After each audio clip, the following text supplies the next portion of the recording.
views expressed on this program are those of the hosts, guests, and callers, and are not necessarily those of this station, its management, or other advertisers. You're listening to Transformation Talk Radio.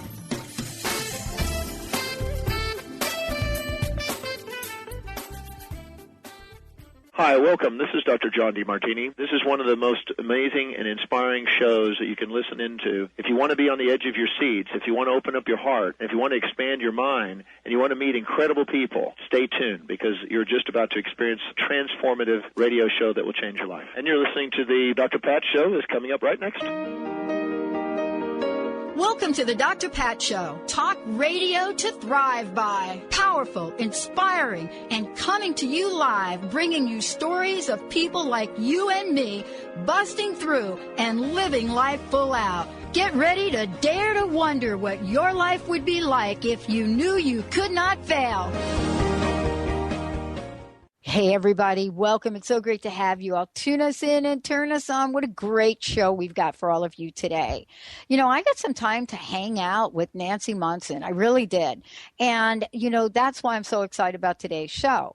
Because, you know, you ever think about what it's like to wake up some days and look at your life and think, wait a minute, why is it I feel like going in this direction, but the should of me wants me to go in this direction? Today, Everyday Spirituality, Living Your Soul's Purpose, my co-host, Nancy Monson, we're going to talk about this. Look, here's part of it. If you have two choices in life, right? Two choices in life. You either fight your soul's purpose or you embrace your soul's purpose. Now, today, we're going to take a look at what this actually means. It sounds so simple, doesn't it? Oh, wait. I'm either going to fight it or I'm going to embrace it. So what's the big deal? Well, I'll tell you what the big deal is. Many of us spend an entire life, if not many lives, and not really zooming in to the flow of what our soul purpose is all about. But when you get to work with the soul purpose advocate, that's who Nancy is, you can get some help to break free and live the life you were designed to live. Today's show is amazing. We've got so much information to cover, and here's why. What Nancy has done is taken a look at the life that her soul is calling her to live. And with that, you have somebody that is coming out as an advocate for the soul. She focuses on using the soul's GPS to reveal to you who you truly are meant to be. And then beyond that, what does it mean to embrace and hold sacred the messages of your soul? Now, once you've got that all handled, well, then what? How do you accept? How do you express? How do you celebrate the uniqueness that is you? And then finally, are you ready, willing, and able to release the conditioning that many of us have had to sabotage what our soul is calling forth for us to do? That's who Nancy is. You're going to hear a lot about her, soul purpose advocate, and much more. She also has created a forum for all of us to tap into in everyday spirituality. Nancy, welcome to the show. It's great to have you here. Thanks, Pat. It's great to be here.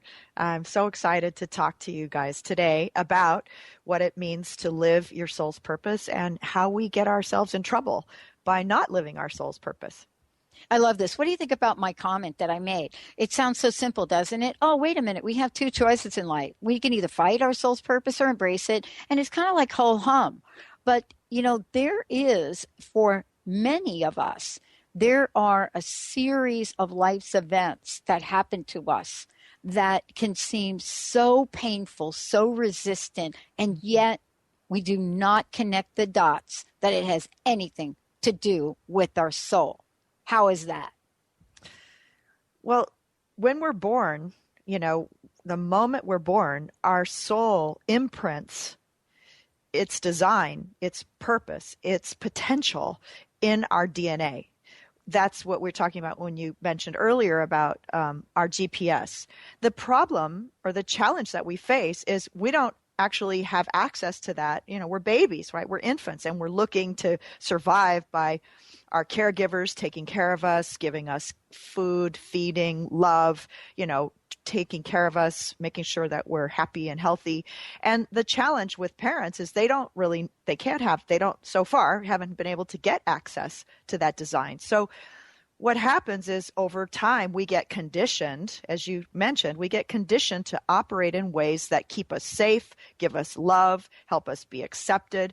And most of the time, I would say, almost 100% of the time, that's not exactly who we are designed to be. That's not representative of the soul's purpose. And so a split happens when we're really young. Carl Jung talked about the split. The persona comes forward, and and all the parts that are not accepted, all the parts of us that are considered maybe, we feel risky or we feel we're not being rewarded for that, they go into the shadow. And so many parts of our design, many parts of our gifts, our purpose, they get shoved into the shadow, and we bring forward the parts of us that get that positive reinforcement, so that we get acceptance, we get love. And that's what creates that conditioning. So a big part of the suffering that I see in life is we tend to live out of those shoulds. We tend to live out how we've been conditioned to live because of our caregivers, our authority figures, can be school, can be our life experiences. And a big part of our challenge, of our journey to come into our full soul's purpose, is letting go of that conditioning and stepping into the parts of us that we've pulled into the shadow, the parts of us that we've kind of shoved, or shunned because they weren't reinforced as children. A lot of the work I do with my clients is really around releasing. And when I do readings for them, they're like, oh my gosh, you think I can be that? I can really be that? It's pretty amazing. Yeah. As a matter of fact, I was on your website. And for those of you out there, go to everydayspirituality.com. Just check that out for a minute. And isn't it amazing what happens when we discover that there's another way of being? So I'm not even talking about the fact that we're talking about, soul purpose. I'm talking about a level of discovery that happens from doing this work with you, where we actually have a light bulb that goes on that says, oh, wait a minute, this actually can be a bit different. Yes. And I want to ask you about that, because I would imagine that for some people, this work and this discovery is like a light switch. But I would imagine for other people, maybe it's like a dimmer. What do you think? Oh, a dimmer. Say more about that. Well, we have a dimmer switch that sometimes you don't have to flip the switch and the light shines brightly. All of us over here in the Pacific Northwest, we got these dimmers, and you put the little dimmer switch on and you can adjust the amount of light that comes in your room. Oh. So if you don't want all of the lights just like blasting at you, you can adjust it so it's graduated. It's a graduated lightness. Mm-hmm. Isn't that fascinating? Yeah, so that you can. I don't know why anybody in the Pacific Northwest would actually have graduated lighting, because we really hunger for all the light we can get here. Absolutely. So, yes, it can happen either way for sure. And thank you for explaining that. There can be a slow awakening, and actually, in many situations for people, it's recommended to go slower and to slowly evolve. It can be quite a cathartic experience to have a light bulb go on too quickly. It depends on what our physiology, our bodies are ready for. But I'll tell you, when I do a reading, most people, and it's amazing, because I would say 9 times out of 10, the people say scary, spot on when they hear what I have to say about who they are. It's like they've always known it, but they've been struggling against it. They fight against it.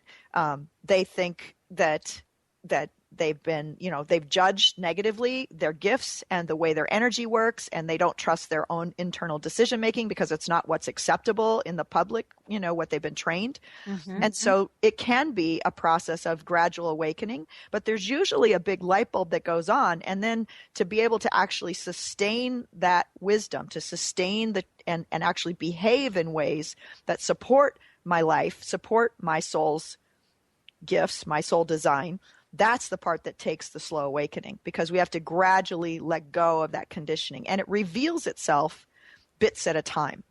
Yeah. And this is what we're going to talk about today, though. We're going to talk about, what is soul design?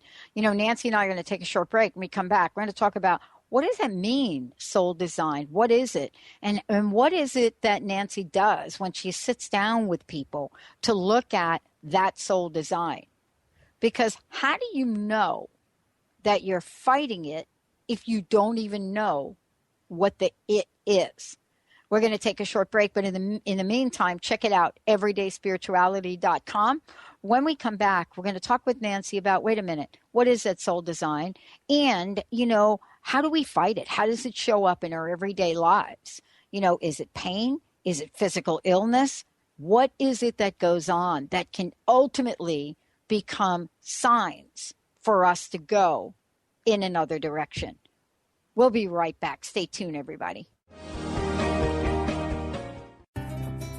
What does it mean to be healthy? For each of us, it means something a little different. Discover the art of herbal medicine, a natural way to help our bodies respond better to the modern-day stress and toxicity of our everyday lives. Using organic herbs from around the world, the skilled herbalists at Urban Wellness in Kirkland can help you choose the herbs that are right for your body. Find your herbal solutions for common health issues at urbanwellness.com. That's HERBAN wellness.com. Put a little woohoo in your life with Keys. Keys Clear Protein Waters have 22 grams of smile-making, attitude-adjusting protein in every bottle. Did I mention its tongue-tingling taste? Not just another guilty pleasure. With Keys, you'll enjoy every low-sugar sip and freedom from gluten, lactose, and GMOs. Who needs the fountain of youth when you can find Keys on Amazon or at Keys, Kees, please.com. Put a little woohoo in your attitude with Keys Protein Water. Are you ready for a radical shift in your way of being? Are you seeking a more deeply connected and fulfilling life? Awakened Living Radio is a show dedicated to helping you embrace a life filled with profound peace, connection, and happiness. TJ Woodward is passionate about helping you find your clarity, balance, and purpose. Join co-host TJ Woodward and Dr. Pat Basili on the first Monday of every month at 11 a.m. Pacific Time for Awakened Living Radio on TransformationTalkRadio.com. Tune in to Lucid Planet Radio with Dr. Kelly Neff. This hit show will illuminate your senses and empower you beyond your daily stressors and hardships. Renowned psychologist and author Dr. Kelly will captivate you with far-reaching topics and amazing guests as you wake to the greatest version of yourself. Learn to tap into your intuitions, think critically about our world, heal emotional and psychological wounds, and follow your passions to live your dreams. The Lucid Planet. Welcome home. Visit lucidplanetradio.com for more information. Are you ready for a game changer? Sarah Westall is bringing you Business Game Changers Radio. Sarah brings you leading experts, visionaries, and newsmakers who provide the best commentary on big issues and cutting-edge innovations. Sarah's 20 years as a business executive will help you think like an entrepreneur with expertise, energy, and attitude. Tune in to Business Game Changers Mondays at noon Pacific, 3 Eastern on TransformationTalkRadio.com. Almost everyone at some time in their lives ask themselves, what am I? Most of our questions are ego-generated and simply don't address the problem of our false self. It's time to relax your ego and embody your soul. Dr. Dan Cohen, neurologist, inventor, and author, has created tools to awaken, a new way to transform from who you thought you were into what you truly are. Visit toolstoawaken.com today. Hey, everybody, welcome back. It's so great. Nancy Monson joining us here today. Guess what, everybody? Everyday spirituality. Today, we're talking about something that is so really important, very important for those of us that have this longing. And we can never figure out, well, wait a minute. I get this sense that this is where I'm supposed to be going with my life. This is what I'm supposed to be doing. But what does it really mean to live your soul's purpose? Well, these two choices we have to either fight our soul's purpose or embrace it are important.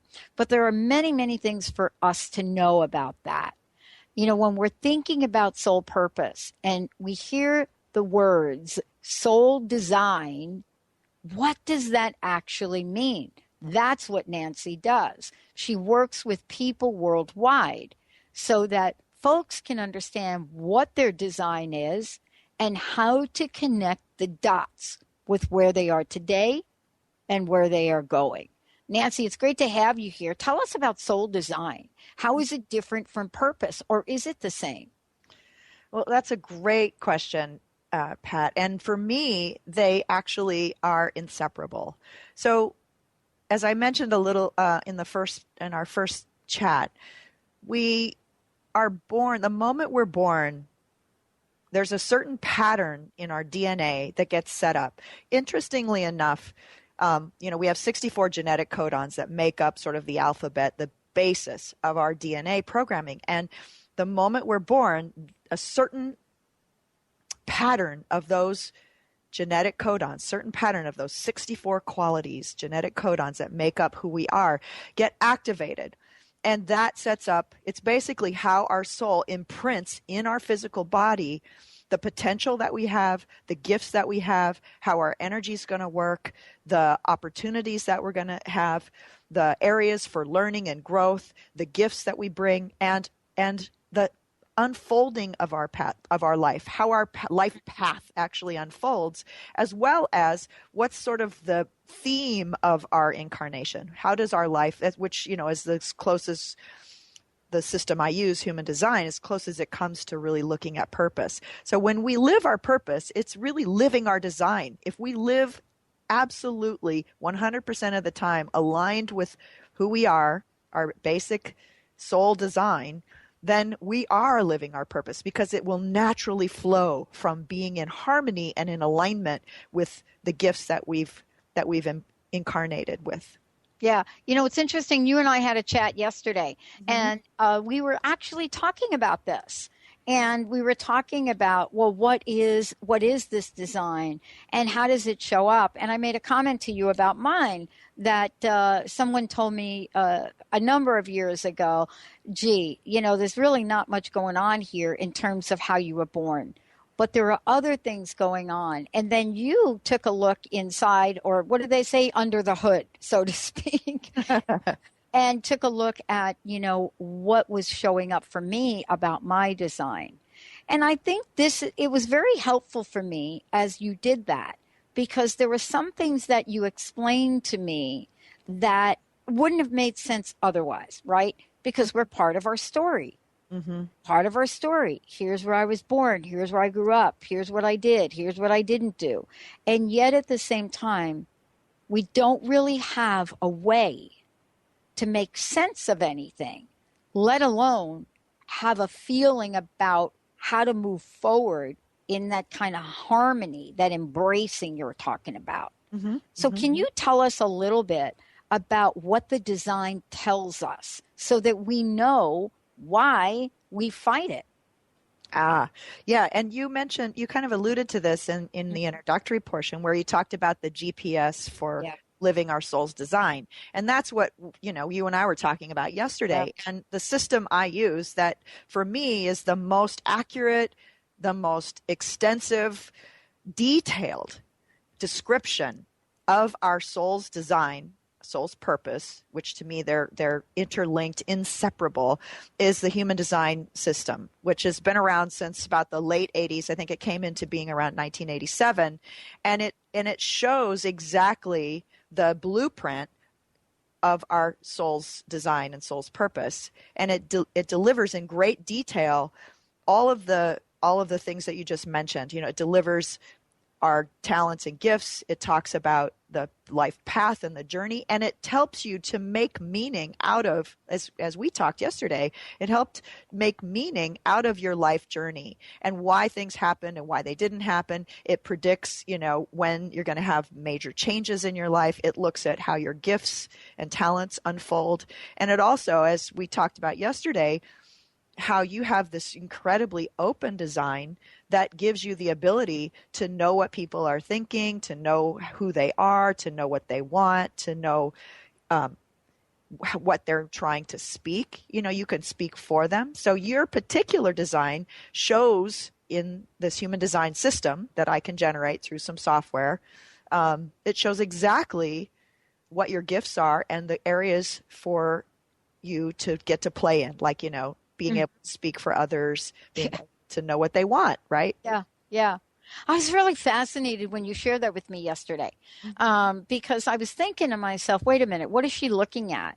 Is she, who's Nancy talking to here? Because you said a couple of things to me that really rang true. I think you said something like, you were looking at my design, and you said something like, wow, you speak for other people. And I really stopped to think about this for a minute. And I went back in time after you and I talked, and I tried to identify the various times where that showed up. I was shocked when I went back and looked at that, because, I just thought, well, yeah, I did speak up for people back in 1991 when, I thought it was completely unfair to downsize. Yeah, I did do that. But I have to tell you, when I really went back and started to look at the different points in time, I was just blown away by that. Everything, Nancy, from being part of marching on Washington to, the movement to burn your bra, it's just a huge list. Mm-hmm. But I didn't see it that way. I don't think I'm weird. I don't think people in general, without working with someone like you, can see things like that. What have you discovered? Yes, absolutely. I agree with you, Pat. That's the gift of getting clarity about how you're designed. The gifts that you have, the way your design works, the life path, the challenges, the gifts, all of that. And and it can help you learn where you're best suited.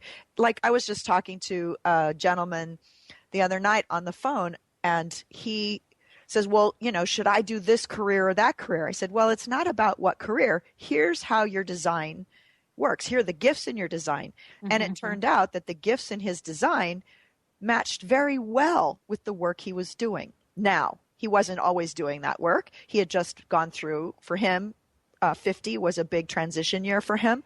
And the work he's doing now is much more aligned with the gifts that show up in his design. So it tells you the innate gifts, and it tells you kind of how your life is going to unfold. And then it gives you a more clarity about how to make choices that are going to take advantage of your gifts, take advantage of how your energy works. And by trusting your authority, how to make decisions in a way that's unique for you, mm-hmm. then you can start to navigate situations mm-hmm. more effectively, so that you really do get the support of life. You really do be able to bring out your best gifts. Here, I got to ask you this question. Yeah. Okay, look, here I am. I thought it was amazing that I even got a job when I was 17, right? That there was actually be a company that could actually hire me. And I was thrilled about it. And, the woman that hired me, Doris Stoner, I love Doris. Thank you, Doris. I will be forever grateful, because she looked at me, and here's what she said. And I said this to you. When we were talking. I said, I'm sitting across from Doris Stoner. She's looking at my high school records, and she's saying, you know what? I shouldn't really hire you. There's no way that we should be. And I'm telling you, what is she hiring me for, Nancy? Pushing a mail cart in the mailroom of Bell Labs, right? Wow. And so she's like, I don't know, but there's just something about you. And she hired me. And you and I were talking about sometimes two people or more come mm-hmm. together, right? Mm-hmm. Now, I don't know how you explain this, so I would like you to explain it. And then we went on to talk about a couple of other people. We even talked about Linda. But sometimes people get connected with another person. Mm-hmm. And there's something that happens if one of us, what is your language? What do we say? One of us resists, the other resists, none of us resist. And so how does that interaction represent soul's purpose? Well, in Human Design System, what it's mapping is our energetic system. Mm-hmm. It uses 9 energy centers, 36 channels that connect those energy centers, and 64 gates or qualities, which, interestingly enough, correlate with the I Ching 64 and correlate with our genetic codons. So, it blends everything. It blends everything together. And when we come into contact, like we talked a little bit about you and me and how our energy systems come together. And so when we come together in whatever relationship, whether it's a business relationship or a personal relationship, those energy systems blend, and we'll have certain connections that are electric and charismatic and pull us, attract us to each other. We'll have certain connections that will feel like friendship, like, oh yeah, you see it the way I see it. Oh, how cool. That's great. And then sometimes we'll have connections that are a bit unbalanced. We call them compromise, where, my energy doesn't exactly resonate with yours in particular ways. Maybe it's a power struggle, or maybe it's how we view friendship, or maybe it's how we want to come together in a particular dialogue, and we don't see the world the same way. So there are different ways that our energy systems work together. And what I love about human design is that it sort of illuminates how our energy systems would work together. Like when I did our composite design, and we had this great connection, it was lots of great chemistry, lots of great friendship, very little no compromise, so that it showed us, and it kind of resonated with our experience as we've been working together these past few months. It's just been easy. Yes, it has been easy. And, this is really kind of interesting, because this is really at the crux of the conversation.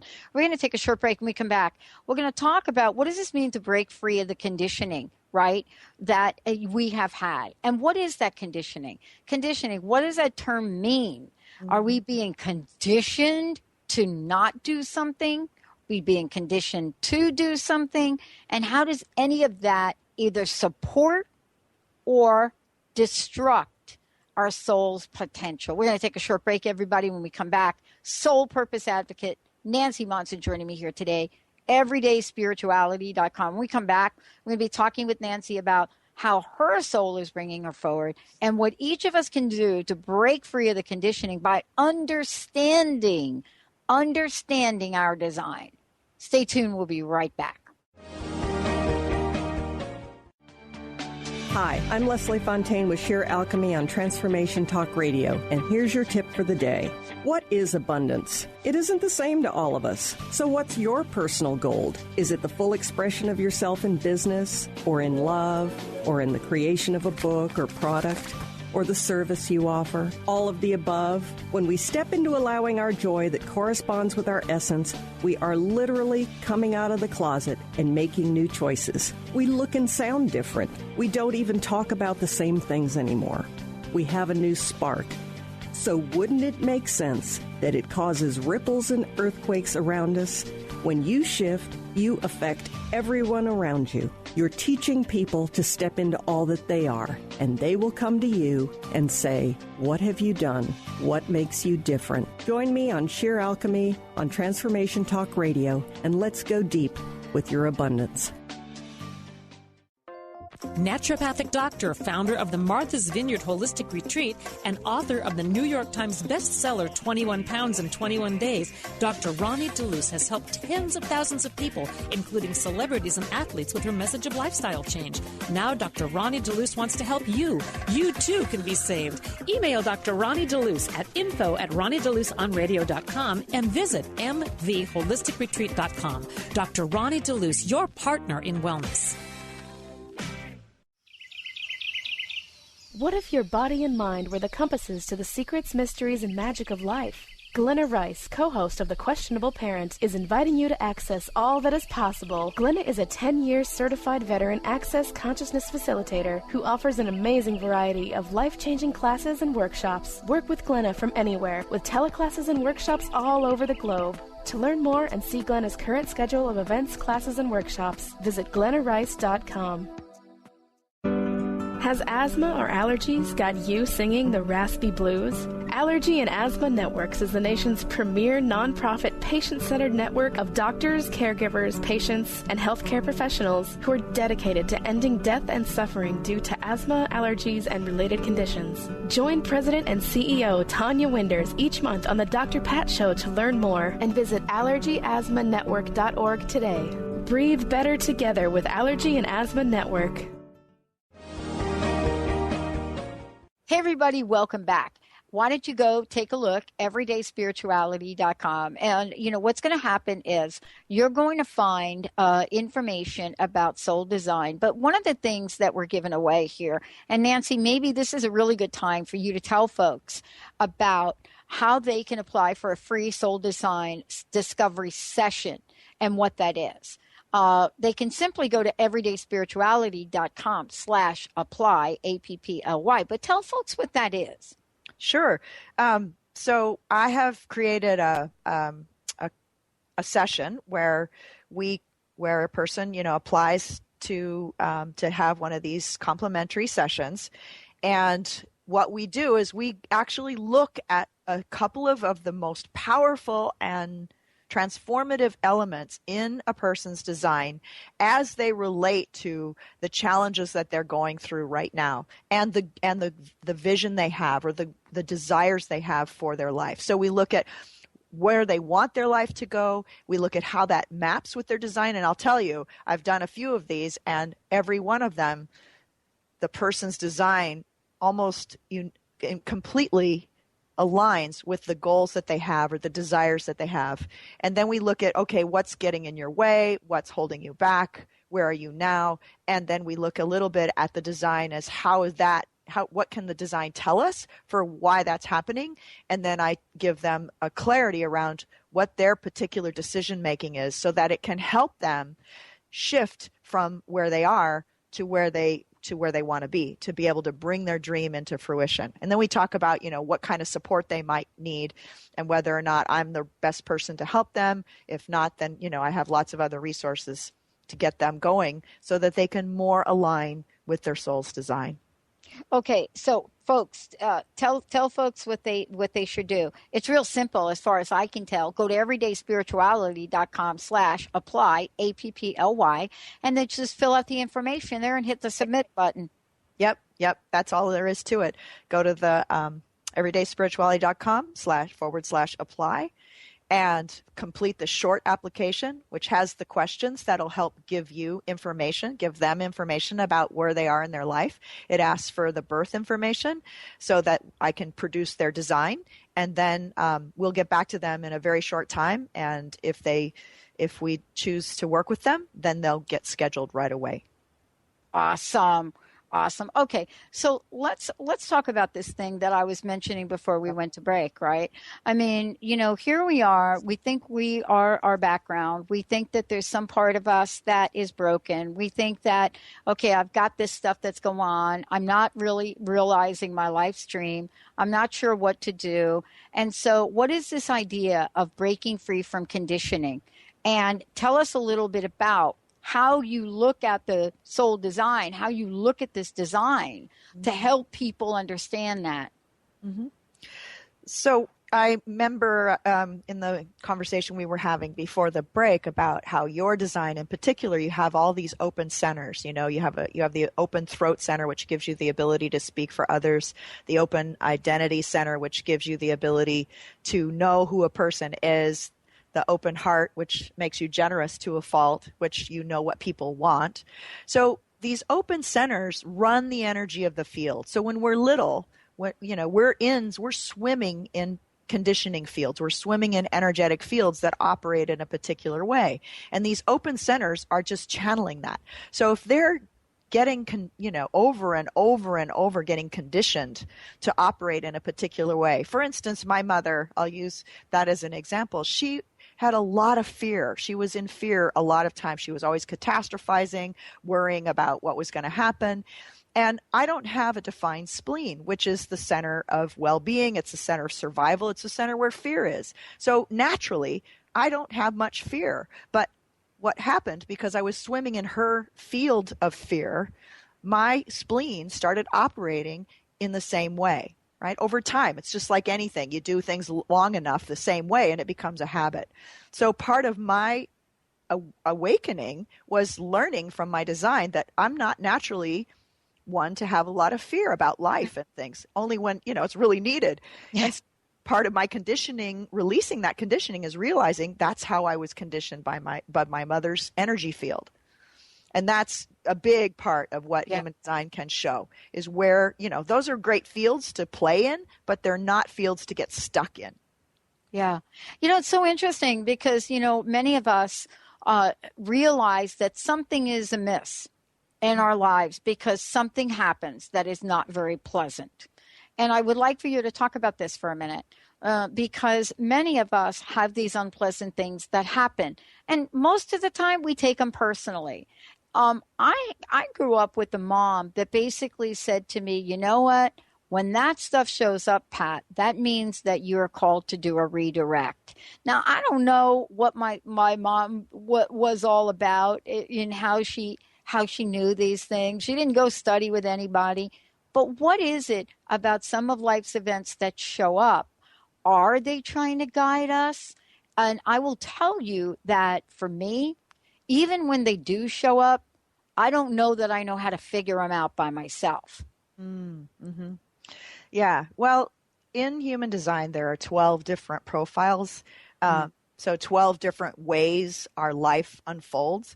And your particular one is, as I told you yesterday, the life of hard knocks. You came here to learn through being thrown into experiences, to gain the wisdom from them, and then teach that, right? So first you're thrown into the experience and hopefully you survive, which you have, right? You're here.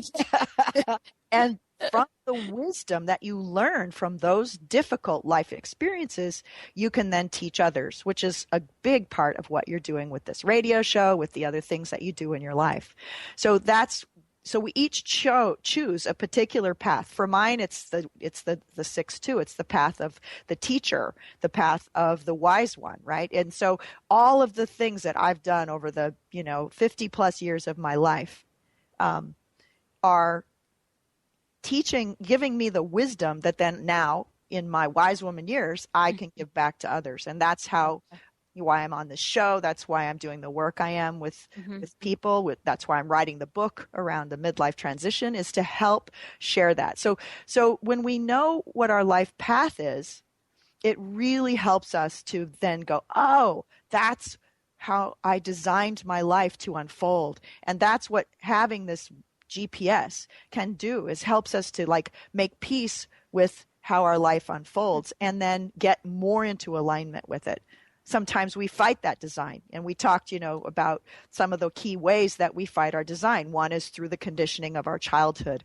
Another one is constantly second guessing ourselves with all the inner self-critic, not trusting our inner guidance, getting involved with our mind and trying to decide what's the right thing instead of really trusting our gut or trusting our intuition, and doing too much analysis, trying hard to fit in, trying to be somebody other than who we are. We're always told, oh, you have to fit in. You have to, if you're in corporate America, you have to, behave this way, or you have to be in meetings this way. Well, maybe that's not the best for us. Maybe that's not really using our full talents.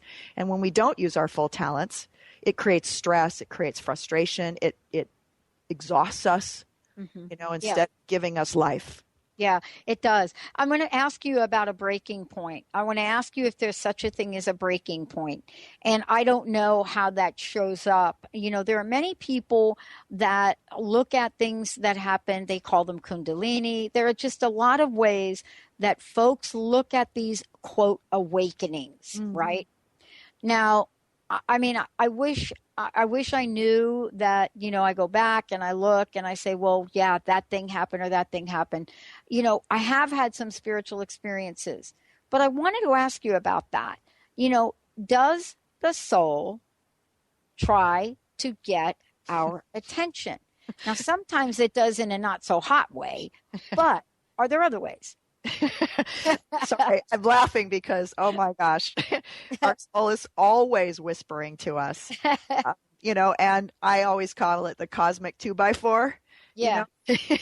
When, it just keeps getting louder and louder. And I've worked, many of the people who come to me are women going through the midlife transition, midlife passage, and which is what my book is about. And I also, have been interviewing a lot of women to find out what happens. And particularly, and Carl Jung talked about this, a lot of the, James Hollis, who's a wonderful Jungian analyst, talk about our soul calls us to awaken in the midlife passage. That's when we are called to individuate.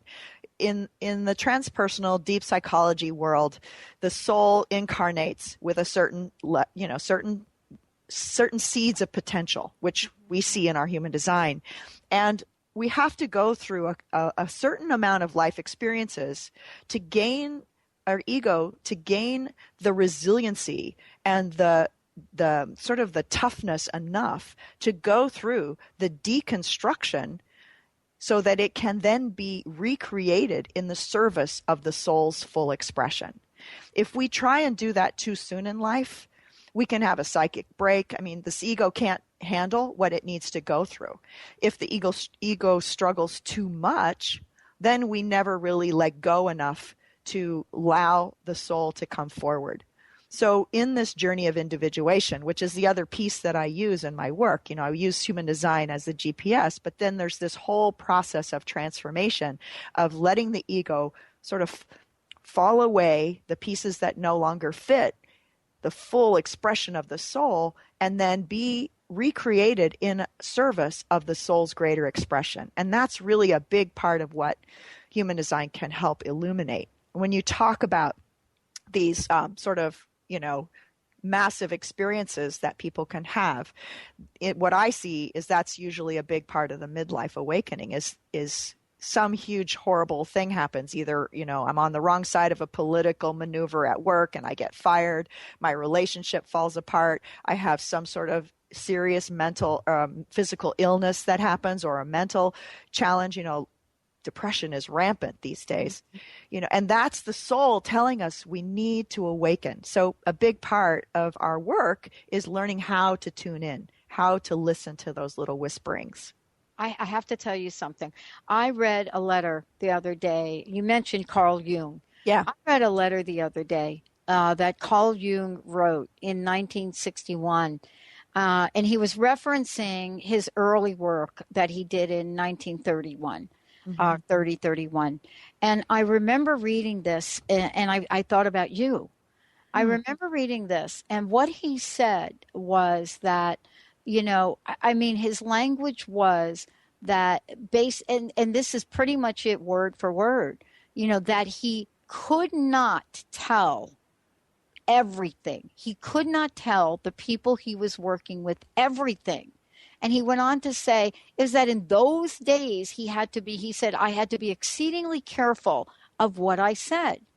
And he went on to say, I had found out that I was misunderstood in every possible way. And he went on to say, I was very careful when I talked to people about what I really thought about. And I thought to myself, oh my gosh, what would Carl Jung have been like if he really said what he wanted to say? Can you imagine? Can you imagine that? But even somebody as revered as he struggled with it. I mean, wouldn't you say that was him resisting his soul's purpose or not? In a strange way, of course. Yeah, I mean, obviously he was way ahead of his contemporaries, and even that at best, who were the farthest along in sort of understanding the mechanics of the psyche and how the soul, because before Jung, people didn't really connect spirituality to psychology. That was one of the gifts that Jung brought is, and that birthed transpersonal psychology, which is the union of spirituality and psychology. And before that, they were looked at as completely separate. And I think that's, he was just one of those pioneers that was way out there in front. And so I could imagine, being on that front end of the conscious awareness of what's happening, it probably felt very lonely for him because he probably didn't have a whole lot of people who understood him. Even his contemporaries didn't have a full appreciation for, what he was doing. I think a lot of his students did, from the writings that I read. Right. I just find it fascinating because, for many of us, we look at other people, right? And as we're looking at other people, we have a perspective about who they are. And yet, even in a situation like this, you have to step back a little bit in observation where there's a level of compassion for people that truly do step out. Yeah. That truly do step out and follow their soul's purpose. Here's the thing I wanted to ask you about.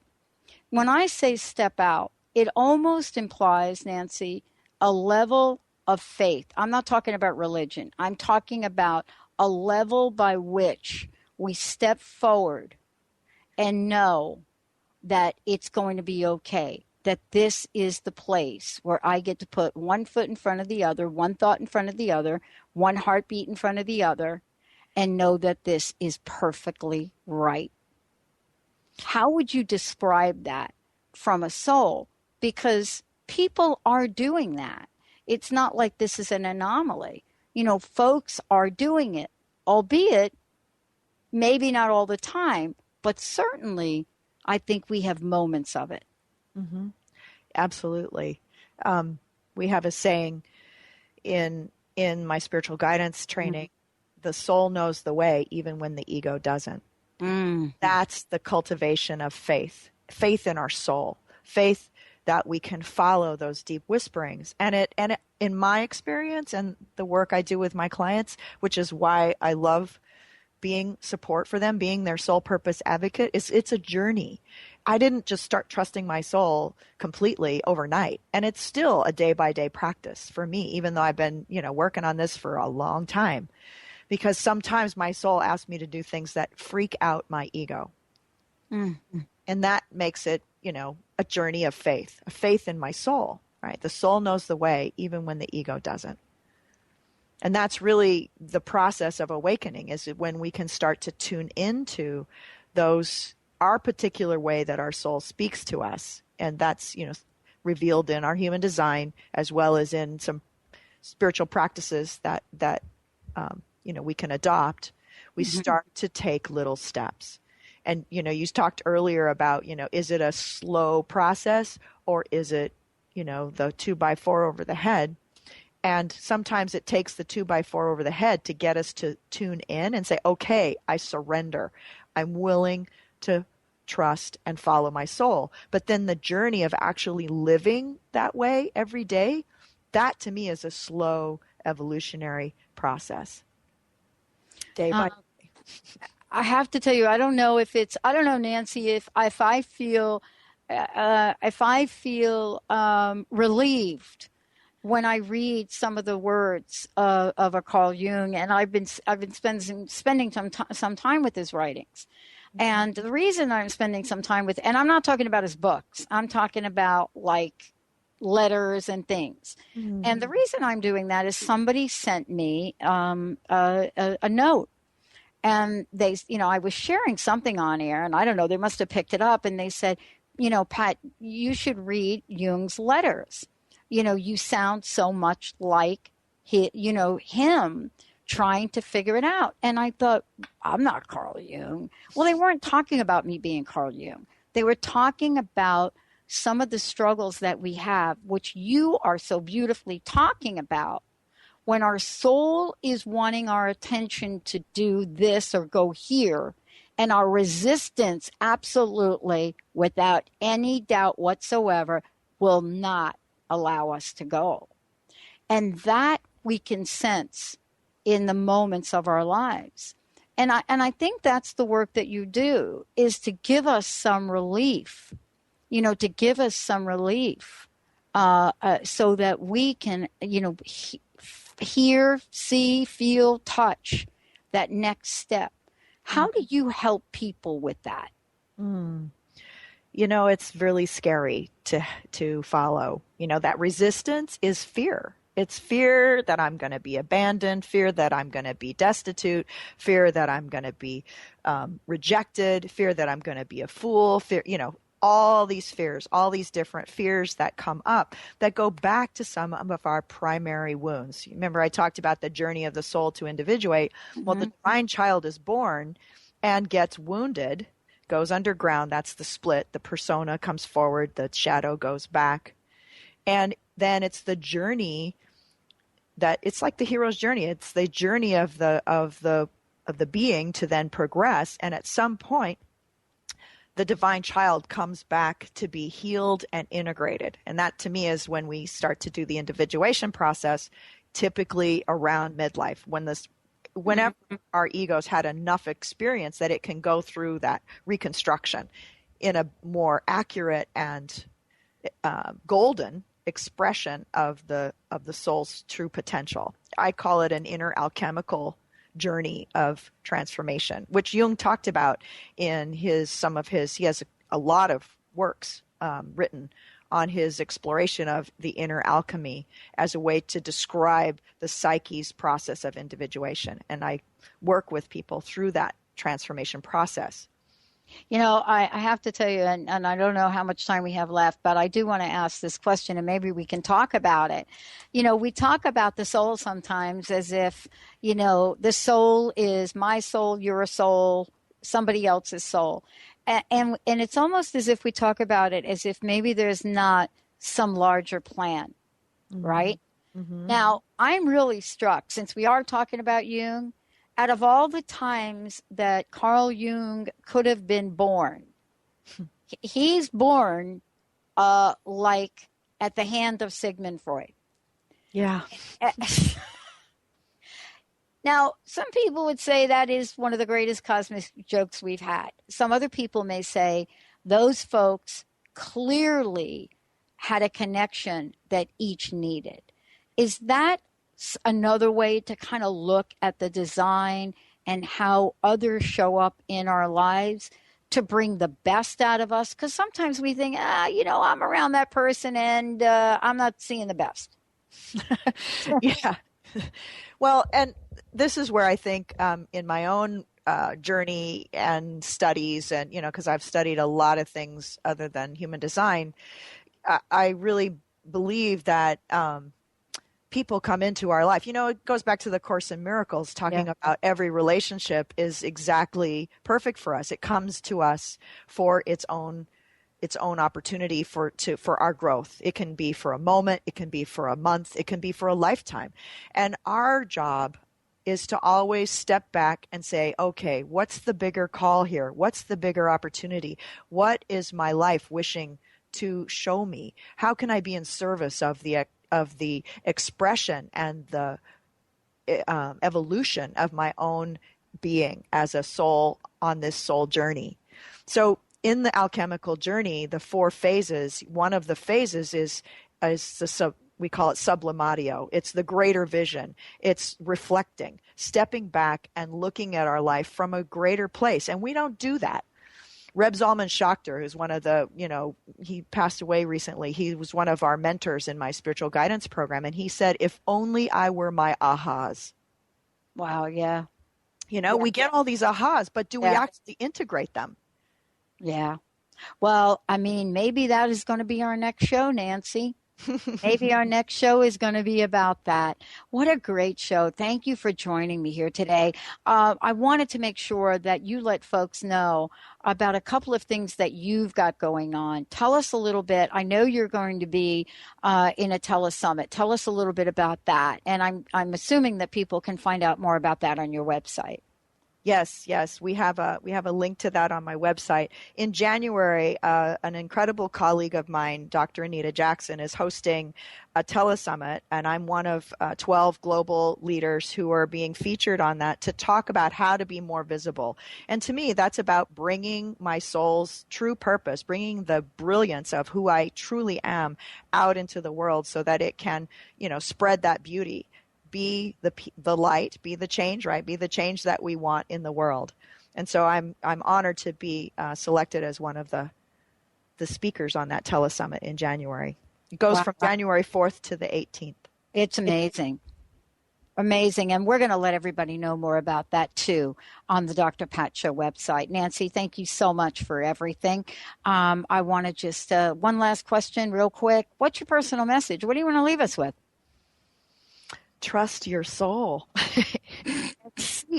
seek to learn and to uncover the beauty and the perfection that lives within each of us.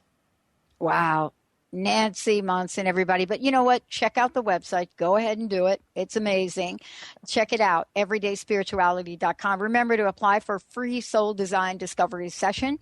You can go to everydayspirituality.com/apply, APPLY, and make it a fabulous, fabulous day.